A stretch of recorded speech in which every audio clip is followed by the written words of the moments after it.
Isang mapagpalang araw mga kaagimat. Ito na naman si Loy Agimat Itito at mayroon na namang ipapakita sa mga kaagimat na aking nakuha na kakaibang bato. At sa hindi mo na ako mag-umpisa, maraming salamat sa walang sawang nakasubaybay sa Kimuting Channel. And big shout out na lang sa lahat-lahat ng mga kapwa ko mahilig sa mga agimat o batong kakaiba o mutya ng kalikasan mga kaagimat, buntyang bato.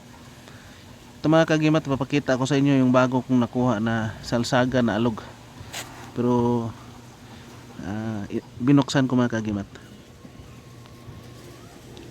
Isa mga kagimat oh. Alog yan.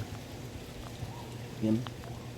Alog yan pero yan binuksan ko mga kagimat yan oh. Yan yung ano niya mga kagimat. Yan oh. Yan yung sa loob mga kagimat. Yan. At bato na yan mga kagimat oh.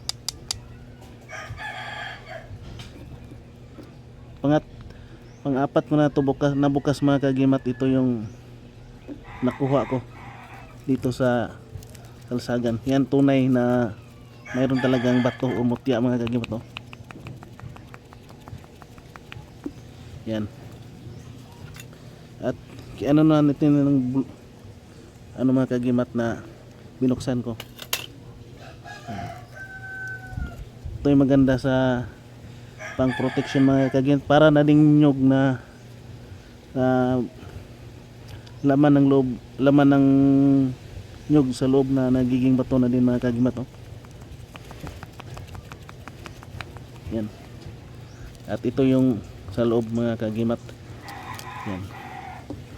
Yan siya. Kung titingnan natin sa mga kagimat oh, yan oh.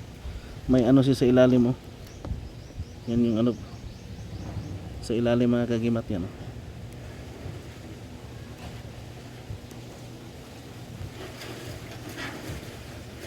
Buto ng salsaga na nagiging bato mga kagimat.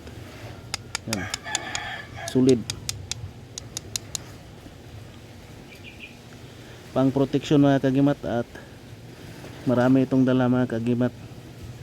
Yan. Titingnan natin yung ano niya mga kagimat oh. Yan siya.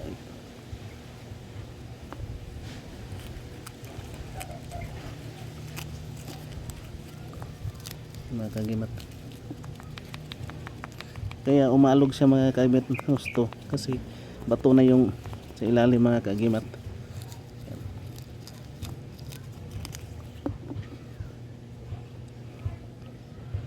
At maraming salamat and big shout out na lang sa lahat-lahat. At ang usapin na ito at video na ito ay para lang sa mga taong naniniwala sa mga kakaibang bato or mutya mga kagimat.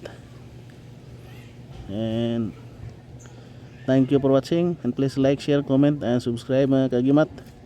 And God bless ating lahat mga kagimat.